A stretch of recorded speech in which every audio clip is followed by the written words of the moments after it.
അടുക്കളയിൽ പതിവില്ലാതെ എത്തി അമ്മയോടൊപ്പം സെൽഫി എടുത്ത മകനോട് അമ്മ ചോദിച്ചു, എന്താ മോനെ, ഇന്ന് മദേഴ്സ് ഡേ ആണോ? ചമ്മലോടെ മകൻ പറഞ്ഞു, അല്ല അമ്മേ, ഇന്ന് ഇൻ്റർനാഷണൽ വുമൻസ് ഡേ ആണ്. അമ്മ പറഞ്ഞു, പതിവില്ലാതെ നീ സെൽഫി എടുത്തപ്പോഴേ തോന്നി ഏതെങ്കിലും ഇതുപോലത്തെ ഡേ ഉണ്ടാകുമെന്ന്. അടുക്കളയിൽ നിന്ന് പുറത്തു കടന്ന് മകൻ ഫേസ്ബുക്കിൽ കുറിച്ചു, happy international women's day to all the ladies out there. We are proud of you. പ്രത്യേക ദിവസങ്ങളിൽ മാത്രം ഉറ്റവരെ ഓർക്കുന്നവരെക്കുറിച്ചാണ് ഈ തമാശ. ഈ തമാശ പല രൂപത്തിൽ നിങ്ങൾ സോഷ്യൽ മീഡിയ മീംസായോ വാട്സപ്പിലെ ഫോർവേഡ് മെസ്സേജായോ ഇതിനോടകം കണ്ടിട്ടുണ്ടാകും. അന്താരാഷ്ട്ര വനിതാ ദിനത്തെക്കുറിച്ചാണ് ഈ ആഴ്ചത്തെ പോഡ്കാസ്റ്റ്. എൻ്റെ വ്യക്തിപരമായ ചില നിരീക്ഷണങ്ങൾ മാത്രമാണ് ഈ എപ്പിസോഡിൽ നിങ്ങളോട് പങ്കുവെക്കുന്നത്. എല്ലാവർക്കും പോഡ്കാസ്റ്റ് ബൈ അരവിന്ദ് ചന്ദ്രശേഖറിലേക്ക് സ്വാഗതം.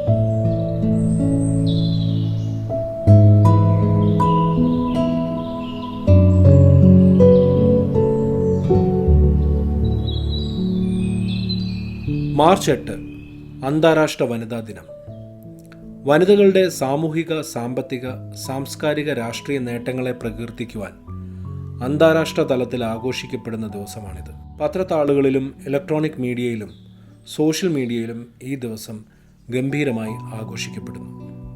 സ്ത്രീകളുടെ അഭിമാനകരങ്ങളായ നേട്ടങ്ങളെ അംഗീകരിക്കുക, സ്ത്രീ സമത്വത്തിനു വേണ്ടി ശബ്ദമുയർത്തുക, ലിംഗസമത്വത്തിനു വേണ്ടി നിലകൊള്ളുക, സ്ത്രീ കേന്ദ്രീകൃതമായ ജീവകാരുണ്യ പ്രവർത്തനങ്ങൾക്ക് വേണ്ടി സാമ്പത്തിക സമാഹരണം നടത്തുക എന്നതൊക്കെയാണ് ഈ ദിവസം കൊണ്ട് ഉദ്ദേശിക്കുന്നത്. ഞാൻ താമസിക്കുന്നത് 4 സ്ത്രീകളുടെ നടുവിലാണ്. 4 പേര് എന്ന് പറഞ്ഞാൽ എൻ്റെ അമ്മ, എൻ്റെ ഭാര്യ, 2 പെൺകുട്ടികൾ. 4 വനിതകളുടെ നടുവിൽ ജീവിക്കുന്ന പുരുഷൻ്റെ കാര്യമായതുകൊണ്ട് തന്നെ ഈ അന്താരാഷ്ട്ര വനിതാ ദിനത്തിൽ പുറത്തേക്ക് നോക്കുന്നതിന് പകരം ഞാൻ എൻ്റെ സ്വന്തം കുടുംബത്തിലേക്ക് ഒന്ന് നോക്കുവാൻ തീരുമാനിച്ചു. എൻ്റെ ജീവിതത്തിലെ ആദ്യ സ്ത്രീ എൻ്റെ അമ്മ തന്നെയാണ്. സ്ത്രീ എന്ന വാക്ക് കേൾക്കുമ്പോൾ ആദ്യം ഓർമ്മയിലെത്തുന്ന ആൾ എന്നെപ്പോലെ പലർക്കും അമ്മ തന്നെയാകും. വനിതാ ദിനം എന്ന വാക്ക് പോലും കേൾക്കാത്ത ഒരു കാലത്ത് കുടുംബത്തിനു വേണ്ടി മാത്രം ജീവിച്ച സ്ത്രീ. അക്കാലത്തെ ഏതൊരു സ്ത്രീയെയും പോലെ കുടുംബത്തിൻ്റെ ഉയർച്ചയും മക്കളുടെ നല്ല ഭാവിയും മാത്രം മുന്നിൽ കണ്ട് ജീവിച്ച ഒരാൾ. ഈ വനിതാ ദിനത്തെക്കുറിച്ച് ഞാൻ ആലോചിച്ചത് അമ്മയുടെ മനസ്സിലെ ചിന്തകളെക്കുറിച്ചാണ്. അങ്ങനെ ഒരു ദിവസത്തെക്കുറിച്ച് ചോദിച്ചപ്പോൾ എല്ലാ ദിവസവും വനിതാ ദിനം തന്നെയല്ലേ എന്നാണ് എൻ്റെ അമ്മ പറഞ്ഞത്. ആ ഒരു ചോദ്യം പ്രതീക്ഷിക്കാത്തതുകൊണ്ട് തന്നെ അമ്മ എൻ്റെ ചോദ്യത്തിന് ചെറിയ മറുപടിയിൽ ഒതുക്കി.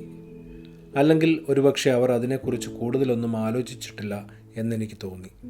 കഴിഞ്ഞ 46 വർഷമായി ഒരു വീട്ടമ്മയുടെ റോളിൽ മാത്രം ഒതുങ്ങിക്കൂടിയിരുന്ന അമ്മ സ്വയം അതൊരു വലിയ നേട്ടമായി കരുതിയിരുന്നില്ല എന്ന് തോന്നി. നമ്മൾ വനിതാ ദിനത്തെക്കുറിച്ച് കേൾക്കുന്നത് അവരവരുടെ കർമ്മരംഗത്ത് പ്രാഗൽഭ്യം തെളിയിച്ച വനിതാ രത്നങ്ങളെക്കുറിച്ച് മാത്രമാണല്ലോ. മദർ തെരേസ മുതൽ ദയാഭായ് വരെയും, മാർഗരറ്റ് താച്ചർ മുതൽ സോണിയാഗാന്ധി വരെയും, PT ഉഷ മുതൽ PV സിന്ധു വരെയും, ഇന്ദിരാ നോയി മുതൽ ഷീല കൊച്ചോസഫ് വരെയുള്ളവരുമൊക്കെ നമുക്ക് വനിതാ രത്നങ്ങൾ തന്നെയാണ്. ഓരോരുത്തരും അവരവരുടെ കർമ്മമണ്ഡലങ്ങളിൽ കഴിവ് തെളിയിച്ചവർ. അതിനിടയിൽ നമ്മുടെ അമ്മമാർക്കൊക്കെ എന്താണ് പ്രസക്തി? ബഹിരാകാശത്ത് ആദ്യം കാലുകുത്തിയ വനിത വലന്റീന തെരഷ്കോവ എന്ന റഷ്യയിലെ ആസ്ട്രോനറ്റിനെ കുറിച്ച് ചെറിയ പ്രായത്തിൽ പറഞ്ഞപ്പോൾ അമ്മ അന്ന് പറഞ്ഞത് ഓർക്കുന്നു. ഞാൻ അടുക്കളയിൽ നിന്ന് ഡൈനിങ് റൂം വരെ ദിവസേന നടന്ന ദൂരം നേരെ നടന്നാൽ ഒരുപക്ഷെ ചന്ദ്രനിലെത്തിയേനെ എന്ന്. സത്യമാണ്. ഒരു ദിവസം നമ്മുടെ വീടുകൾക്കുള്ളിൽ അവർ നടക്കുന്ന ചെറിയ ചുവടുകൾ അതിശയോക്തി കലർത്തി പറഞ്ഞാൽ അത്ര തന്നെ അവർ നടന്നിട്ടുണ്ടാകും. നാം ഓരോരുത്തരും ജനിച്ച നാളുകൾ മുതൽ ഈ നിമിഷം വരെ അവർ വിശ്രമമറിയാതെ ജോലി ചെയ്യുകയാണ്. ഒരു തലമുറ വളർന്നു വലുതായപ്പോൾ അടുത്ത തലമുറ അവരെ കാത്തിരുന്നു. അതായത് കൊച്ചുമക്കളെ വളർത്താനുള്ള അടുത്ത ഊഴം അവരെ കാത്തിരിക്കുന്നു. യാതൊരു പ്രതിഫലേച്ഛയുമില്ലാതെ വീണ്ടും കാലങ്ങളോളം എല്ലാ അമ്മമാരും ഇതുതന്നെ ആവർത്തിക്കുന്നു. എൻ്റെ അമ്മ സ്കൂളിൽ പോകുന്ന കാലം മുതൽ ഞാൻ ഏറ്റവും കൂടുതൽ കണ്ടിട്ടുള്ളത് അടുക്കളയിലാണ്. ഒരു പക്ഷേ ജോലിക്ക് പോകുന്ന മറ്റുള്ള അമ്മമാരെക്കുറിച്ചല്ല ഞാൻ പറയുന്നത്. എൻ്റെ അമ്മയെപ്പോലെ വീട്ടമ്മമാർ എന്ന ഓമനപ്പേരിൽ അറിയപ്പെടുന്ന സ്ത്രീകളെക്കുറിച്ചാണ്. ജോലിക്ക് പോകുന്നവരാണെങ്കിൽ സ്വന്തം ജോലിയും വീട്ടിലെ ജോലിയും കൂടി നോക്കണം. ഒരിക്കൽ സ്കൂളിൽ നിന്ന് വീടെത്തിയാൽ എല്ലാ കഥകളും വിശദമായി പറയുകയും അത് ശ്രദ്ധയോടെ കേട്ടിരിക്കുകയും ചെയ്യുമായിരുന്നു അവർ. പിന്നീട് നമ്മൾ മുതിർന്നപ്പോൾ കഥകളുടെ നീളം കുറഞ്ഞു വന്നു. സ്കൂളിൽ നിന്ന് വീട്ടിലേക്കുള്ള നടത്തത്തിനിടയിൽ മനസ്സിൽ ഏറ്റവും തെളിമയോടെ നിൽക്കുന്നത് അമ്മയുണ്ടാക്കുന്ന 4 മണി പലഹാരങ്ങളായിരുന്നു. നമ്മൾ കഴിക്കുന്നത് വാത്സല്യത്തോടെ അവർ നോക്കി നിൽക്കും. നമുക്ക് ഏറെ പ്രിയപ്പെട്ട ഭക്ഷണ വിഭവമാണെങ്കിൽ ചിലപ്പോൾ അവരുടെ പങ്ക് കൂടി നമുക്ക് പകുത്തു നൽകും. പിന്നീട് എപ്പോഴോ ആ രുചി നമ്മൾ ഉപേക്ഷിച്ച് പുതിയ പല രുചികൾക്കുമായി പോയപ്പോഴും പരിഭവത്തോടെ അവർ പറയും, എല്ലാ ദിവസവും നിനക്കുണ്ടാക്കി വെച്ച് കാത്തിരിക്കുവാൻ എന്നെക്കൊണ്ട് പറ്റില്ല എന്ന്. സുഹൃത്തുക്കളുടെ കൂടെയോ അല്ലെങ്കിൽ ജോലിയുടെ ഭാഗമായോ പുറത്തുനിന്ന് കഴിച്ചിട്ട് വരുമ്പോൾ നിനക്കൊന്ന് വിളിച്ചു പറയാൻ പാടില്ലായിരുന്നോ എന്ന് ചോദിക്കുമ്പോൾ ഉത്തരം പറയാതെ മൗനമായി നമ്മൾ എത്രയോ തവണ നടന്നകന്നിട്ടുണ്ട്. സ്കൂളിൽ നിന്ന് വരുവാൻ താമസിക്കുമ്പോൾ നെഞ്ചെടുപ്പോടെ കാത്തിരുന്നിട്ടുണ്ട് അമ്മമാർ. ജോലിയുടെ ആദ്യത്തെ നാളുകളിൽ വീട്ടിൽ വരാൻ താമസിച്ച ഏതോ ദിവസങ്ങളിൽ നിനക്കൊന്ന് ഫോൺ ചെയ്ത് പറയാൻ പാടില്ലായിരുന്നോ എന്ന് എത്രയോ തവണ അമ്മ ചോദിച്ചിട്ടുണ്ട്. സാമ്പത്തിക സ്വാതന്ത്ര്യത്തിൻ്റെ ആദ്യ നാളുകളിൽ എവിടെ പോയാലും എത്ര താമസിച്ചാലും ഞാൻ തിരിച്ചു വരുമെന്ന് അമ്മയ്ക്കറിയാമല്ലോ, പിന്നെ എന്താണ് പ്രശ്നം എന്ന് ഞാനും ചോദിച്ചിട്ടുണ്ട്. നിനക്കത് പറഞ്ഞാൽ ഇപ്പോൾ മനസ്സിലാകില്ല എന്ന് മാത്രം അമ്മ പറയും. അത് പിന്നീട് മനസ്സിലായത് വർഷങ്ങൾക്കിപ്പുറം മക്കളുടെ സ്കൂൾ ബസ് അരമണിക്കൂർ വൈകിയ ആ ദിവസമാണ്. ആ സമയം ഒരു അച്ഛനായ എൻ്റെ മനസ്സിലുയർന്ന 1000 ചോദ്യങ്ങൾ എന്നെ അമ്മയുടെ ആ പഴയ വാചകം വീണ്ടും ഓർമ്മിപ്പിച്ചു. സ്വന്തം കുഞ്ഞുങ്ങളെ കാണാതെയുള്ള ജീവിതത്തിലെ ആദ്യ അരമണിക്കൂറിൽ തന്നെ അത് മനസ്സിലായി. അമ്മ പറഞ്ഞ ആ വാക്കുകളുടെ അർത്ഥം. നിനക്കത് പറഞ്ഞാൽ ഇപ്പോൾ മനസ്സിലാവില്ല എന്ന് പണ്ട് പറഞ്ഞതിൻ്റെ പൊരുൾ. മക്കളെക്കുറിച്ചുള്ള ഓരോ നിമിഷവുമുള്ള ഉത്കണ്ഠകൾ അവരുടെ മനസ്സിനെ അക്കാലത്ത് എത്രമാത്രം വേദനിപ്പിച്ചിരുന്നുവെന്ന് ഇപ്പോൾ മനസ്സിലാക്കുവാൻ കഴിയുന്നുണ്ട്.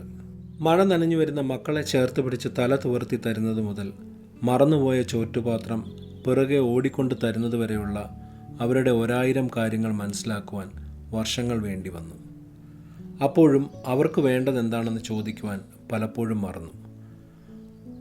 അവരോട് കൂടി അവർക്ക് വേണ്ടി മാത്രമായി ഇരിക്കുവാനും അവരോട് സംസാരിക്കുവാനും പിന്നീട് എപ്പോഴോ ജീവിക്കുവാനുള്ള തിരക്കിൽ ഇതെല്ലാം മറന്നു. പുലർച്ചെ മുതൽ രാത്രി വരെ ഇങ്ങനെ നമുക്കിഷ്ടമുള്ളതെല്ലാം സാധിച്ചു തരുന്ന അമ്മമാർക്ക് അതിനിടയിൽ അവർക്കിഷ്ടമുള്ള കാര്യങ്ങളെക്കുറിച്ച് ചോദിക്കുവാൻ നാം ഇതിനിടയിൽ എപ്പോഴാണ് മറന്നു പോകുന്നത്? മറ്റുള്ള ഏത് രംഗത്തെയും ജോലി പോലെ ഒരു കുടുംബത്തെ മുന്നോട്ട് കൊണ്ടുപോയ അവരോട് അംഗീകാരത്തിൻ്റെ വാക്കുകൾ എന്തുകൊണ്ട് പറഞ്ഞില്ല? എന്തുകൊണ്ടാണ് നമുക്കൊരു വനിതാ രത്നമായി മറ്റുള്ളവരെ പോലെ അവരെ കാണുവാൻ കഴിയാതിരുന്നത്? നമ്മുടെ അമ്മമാരെ പോലെ തന്നെയാണല്ലോ നമ്മുടെ കുട്ടികളുടെ അമ്മയും. ഈ ലോക്ക്ഡൗൺ കാലഘട്ടത്തിലാണ് ജീവിതത്തിൽ ആദ്യമായി മറ്റൊന്നും ചെയ്യാനില്ലാതെ എല്ലാവരും അവരവരുടെ വീടുകളിൽ ഇരിക്കുമ്പോൾ ഒരു വീട്ടിലെ ജോലികൾ എന്താണെന്ന് മനസ്സിലായത്. ഇതത്ര ചെറിയ പണിയൊന്നുമല്ല എന്ന് പലരും മനസ്സിലാക്കി തുടങ്ങിയത് ഈ സമയത്ത് തന്നെയാണ്. വീടുകളിലെ സ്ത്രീകളുടെ ദിവസേനയുള്ള ബുദ്ധിമുട്ടുകൾ നമുക്ക് പതിയെ മനസ്സിലാകുവാൻ തുടങ്ങി. ഒരു പക്ഷേ നമ്മുടെ അമ്മമാരെക്കാൾ ജീവിത സൗകര്യം കൂടിയ ഒരു കാലത്താണ് നമ്മുടെ ഭാര്യമാർ ജീവിക്കുന്നതെങ്കിലും വീടുകളിലെ ജോലി തന്നെയാണല്ലോ. പഴയ തലമുറയെ അപേക്ഷിച്ച് ഇപ്പോഴത്തെ സ്ത്രീകൾ ഉയർന്ന സ്ഥാനങ്ങളിൽ ജോലി ചെയ്യുകയും സ്വന്തമായി ബിസിനസ് ചെയ്യുകയും ഒക്കെ ചെയ്യുന്നു. കാലം എത്ര മാറിയാലും സ്ത്രീകളുടെ ഉത്തരവാദിത്തങ്ങൾക്ക് പറയത്തക്ക വ്യത്യാസമൊന്നും തന്നെ ഉണ്ടായിട്ടില്ല.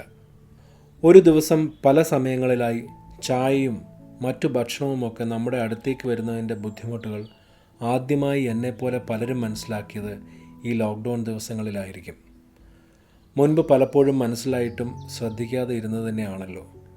ഇതിൻ്റെ കൂടെയാണ് തൻ്റെ ജോലിയും കൂടി ഒരുപാട് സ്ത്രീകൾ മുന്നോട്ട് കൊണ്ടുപോകുന്നതെന്ന് ആലോചിക്കുമ്പോൾ അവർ ചെയ്യുന്നത് എത്ര വലിയ ഉത്തരവാദിത്തമാണെന്ന് ഊഹിക്കുവാൻ സാധിക്കുമല്ലോ. അതുപോലെ തന്നെ നമുക്കൊരു പനി വരുമ്പോൾ, നമുക്ക് വയ്യാതാവുമ്പോൾ നമ്മൾ അവരിലേക്ക് ചുരുങ്ങുന്നു. അമ്മമാരെ പോലെ തന്നെ ഭാര്യമാർ എങ്ങനെയാണ് ഇത്ര ധൈര്യശാലികളാവുന്നതെന്ന് ആലോചിച്ചിട്ടുണ്ട്. ഒരു പക്ഷേ അസുഖം മാറുമ്പോൾ ആ ആലോചനകളും മാറ്റിവെച്ചിട്ടുണ്ട്. കുട്ടികളുടെ പഠനവും അവർക്ക് അസുഖം വരുമ്പോഴും വീട്ടിലെ 100 കൂട്ടം പണികളും സ്വന്തം ജോലിയുമൊക്കെ ഒരുമിച്ച് കൊണ്ടുപോകുമ്പോൾ പലപ്പോഴും അവരുടെ കാര്യങ്ങൾ നാം ശ്രദ്ധിക്കാറുണ്ടോ എന്നെനിക്ക് സംശയമുണ്ടാകാറുണ്ട്. ജീവിത സായാഹ്നത്തിൽ വരെ അവർ നമ്മെ കൈപിടിച്ച് നടത്തുന്നു. പലപ്പോഴും ആശുപത്രികളിലൊക്കെ പോകുമ്പോൾ ഭർത്താവിനെയോ മകനെയോ ഒക്കെ കൈപിടിച്ച് നടത്തുന്ന അമ്മമാരെയും ഭാര്യമാരെയും ഒക്കെ നമ്മൾ കാണാൻ ഇടവന്നിട്ടുണ്ടാകുമല്ലോ. അവരുടെ കൈകൾ നമുക്ക് ആശ്വാസത്തിൻ്റെ അഭയകേന്ദ്രമാണ്. നമ്മുടെ ഭാര്യമാരും വനിതാ രത്നങ്ങൾ തന്നെയല്ലേ? റിമ കല്ലിങ്ങൽ ഒരിക്കൽ ഒരു അഭിമുഖ സംഭാഷണത്തിൽ സൂചിപ്പിച്ചിട്ടുണ്ട്, തൻ്റെ സഹോദരന് കൊടുത്തിരുന്ന വലിയ കഷ്ണം മീനാണ് ആദ്യമായി സ്ത്രീ പുരുഷ സമത്വത്തെക്കുറിച്ച് പഠിപ്പിച്ചതെന്ന്. പൊരിച്ച മീനിൻ്റെ വലിയ കഷ്ണത്തെക്കുറിച്ച് പറഞ്ഞ റിമ സൂചിപ്പിച്ചത് വീടുകൾക്കുള്ളിലെ ആൺപെൺ സമത്വമില്ലായ്മയെക്കുറിച്ച് തന്നെയാണ്. ഒരു കാലത്ത് ആണുങ്ങളോളം ഒന്നിനും അർഹതയില്ലാത്തവർ തന്നെയായിരുന്നു നമ്മുടെ സഹോദരിമാർ. 30-40 വർഷങ്ങൾക്ക് മുൻപത്തെ പല കുടുംബങ്ങളിലെയും യാഥാർത്ഥ്യം അങ്ങനെ തന്നെയായിരുന്നു. നാളത്തെ കുടുംബത്തെ നോക്കേണ്ടവന് നല്ലതും കൂടുതലും ഭക്ഷണം. കല്യാണം കഴിപ്പിച്ച് വിടേണ്ടവൾക്ക് അതിൻ്റെ ആവശ്യമില്ലല്ലോ. സ്ത്രീ പുരുഷ സമത്വത്തെക്കുറിച്ച് നമ്മൾ ഊർജ്ജസ്വലരായി പ്രസംഗിച്ചുകൊണ്ടിരുന്ന ഒരു കാലത്ത് പല കുടുംബങ്ങളിലും ഇങ്ങനെയൊക്കെ തന്നെയായിരുന്നു. നമ്മുടെ സഹോദരിമാരും ഒരർത്ഥത്തിൽ രത്നങ്ങൾ തന്നെയല്ലേ? കഷ്ടപ്പെട്ട് പഠിച്ച് വിദേശത്ത് നഴ്സിൻ്റെ ജോലി നേടിയ സഹോദരിയുടെ പണം കൊണ്ട് ബിസിനസ് തുടങ്ങി വിജയിച്ച സഹോദരന് വിവാഹപ്രായമായപ്പോൾ നഴ്സിനെ മാത്രം വേണ്ട എന്ന് പറഞ്ഞ സഹോദരനെക്കുറിച്ച് കേട്ടിട്ടുണ്ട്. ഒരു കുടുംബത്തിന് താങ്ങായി എത്രയോ കാലം സ്വന്തം വിവാഹം പോലും മാറ്റിവെച്ച അവൾക്ക് എങ്ങനെയാണ് ഇത് കേട്ടു നിൽക്കുവാൻ പറ്റുക? ഒരു കാലത്ത് ചെയ്യുന്ന തൊഴിലിൻ്റെ പേരിൽ പോലും സ്ത്രീകൾ മാറ്റി നിർത്തപ്പെട്ടിരുന്നു.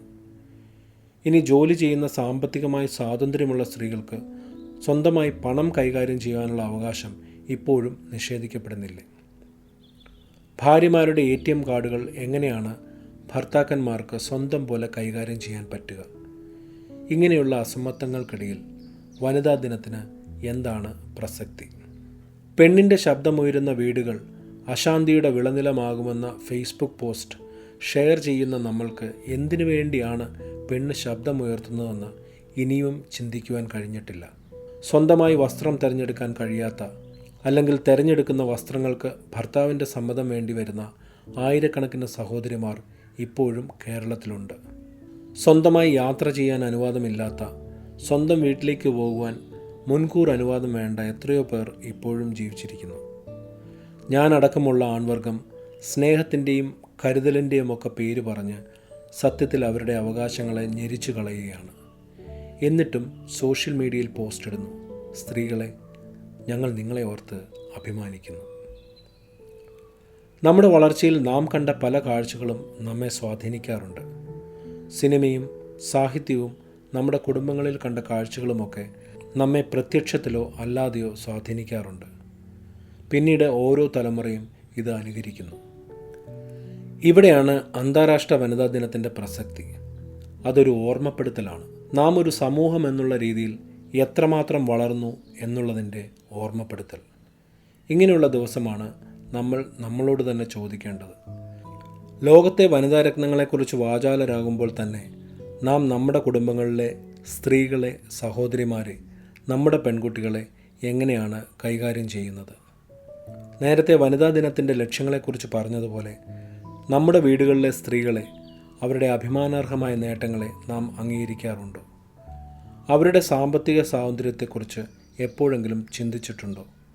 അവരുയർത്തുന്ന ശബ്ദങ്ങൾ നാം ശ്രദ്ധിക്കാറുണ്ടോ? ഈ ചോദ്യങ്ങൾക്കുത്തരം ശ്രദ്ധിക്കാറുണ്ട് എന്നാണെങ്കിൽ നമ്മൾ ശരിയായ പാതയിലാണ് സഞ്ചരിക്കുന്നത്. ഇല്ല എന്നാണ് ഉത്തരമെങ്കിൽ നാം ആ ദിശയിലേക്ക് ചിന്തിച്ചു തുടങ്ങണമെന്നാണ് അർത്ഥം. നമ്മളെ തിരിച്ചറിയാൻ സാധിക്കാത്ത ഒരു സ്ഥലത്ത് നമ്മൾ എത്തിച്ചേർന്നാൽ നമുക്ക് എന്തൊക്കെ ചെയ്യുവാൻ സാധിക്കുമോ അതൊക്കെ നമ്മൾ ഇപ്പോൾ ജീവിക്കുന്ന സ്ഥലത്ത് സ്വാതന്ത്ര്യത്തോടെ ചെയ്യുവാൻ സ്ത്രീകൾക്ക് പറ്റുന്ന ആ ദിവസമാണ് യഥാർത്ഥ വനിതാ ദിനമെന്ന് ഞാൻ കരുതുന്നു. അങ്ങനെ ഒരു കാലം അത്ര അകലെയല്ല എന്ന് തന്നെയാണ് പുതിയ തലമുറ നമ്മെ പഠിപ്പിച്ചു തരുന്നത്. കന്യാകുമാരി മുതൽ ലഡാക്കിലെ കർത്തുങ്കല വരെ ഒറ്റയ്ക്ക് ഇന്ത്യ മുഴുവൻ മോട്ടോർ ബൈക്കിൽ യാത്ര ചെയ്ത ലക്ഷ്മിയും പ്രത്യേകിച്ച് പ്ലാനിംഗ് ഇല്ലാതെ ഹിച്ച് ഹൈക്കിംഗ് എന്ന യാത്രാ രീതിയിൽ ഇന്ത്യ മുഴുവൻ യാത്ര ചെയ്ത ഉമാ റോയും ഒക്കെ നമ്മളെ ഓർമ്മിപ്പിക്കുന്നത് അങ്ങനെ ഒരു കാലത്തെക്കുറിച്ച് തന്നെയാണ്. എൻ്റെ പെൺകുട്ടികളടക്കം സ്വപ്നം കാണുന്നത് അങ്ങനെ ഒരു കാലത്തെയാണ്. വീടുകളിൽ ഒതുങ്ങിക്കൂടി കഴിഞ്ഞിരുന്ന നമ്മുടെ പഴയ അമ്മമാരെ പോലെയോ ഭാര്യമാരെ പോലെയോ സഹോദരിമാരെ പോലെയോ ആയിത്തീരുവാൻ അവർ ആഗ്രഹിക്കുന്നില്ല. അവർ ആഗ്രഹിക്കുന്നത് സ്ത്രീ പുരുഷ സമത്വമുള്ള, സ്വന്തം കാലിൽ നിൽക്കാൻ സാധിക്കുന്ന, ഇഷ്ടമില്ലാത്തത് ബന്ധങ്ങളാണെങ്കിൽ കൂടി വലിച്ചെറിയുവാൻ ആഗ്രഹിക്കുന്ന ഒരു പുതിയ ലോകത്തെക്കുറിച്ചാണ്. ഓരോ വനിതാ ദിനവും ഓർമ്മിപ്പിക്കുന്നത് വനിതകൾ എങ്ങനെ മുന്നേറണമെന്ന് മാത്രമല്ല, നമ്മുടെ പുരുഷ സമൂഹം ഇനിയും എത്രത്തോളം മെച്ചപ്പെടുവാനുണ്ട് എന്നുകൂടിയാണ്. ഒരു പിതാവ്, ഭർത്താവ്, സഹോദരൻ, മകൻ, സുഹൃത്ത് എന്നുള്ള രീതിയിൽ എത്രത്തോളം സമൂഹത്തിൽ ഇനിയും മെച്ചപ്പെടണമെന്ന് കൂടിയാണ് അത് ഓർമ്മിപ്പിക്കുന്നത്. സ്ത്രീകൾക്ക് അംഗീകാരവും സന്തോഷവും സ്വാതന്ത്ര്യവുമുള്ള ഒരു പുതിയ ലോകക്രമം ഉണ്ടാവട്ടെ എന്ന് ആശംസിക്കുന്നു. എല്ലാ പരാധീനതകൾക്കിടയിലും തളരാതെ മുന്നേറുന്ന സ്ത്രീകൾക്ക് അന്താരാഷ്ട്ര വനിതാ ദിനാശംസകൾ.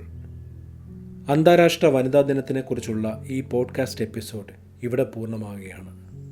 ഈ എപ്പിസോഡിനെക്കുറിച്ചുള്ള നിങ്ങളുടെ അഭിപ്രായങ്ങൾ ഡിസ്ക്രിപ്ഷനിലുള്ള ലിങ്കിൽ ക്ലിക്ക് ചെയ്ത് വോയിസ് മെസ്സേജായോ പോഡ്കാസ്റ്റ് ബൈ അരവിന്ദ് ചന്ദ്രശേഖർ എന്ന ഫേസ്ബുക്ക്, ഇൻസ്റ്റാഗ്രാം പേജിലൂടെയോ നിങ്ങൾക്ക് അറിയിക്കാവുന്നതാണ്. വീണ്ടും പുതിയൊരു വിഷയവുമായി കാണുന്നതുവരെ നന്ദി.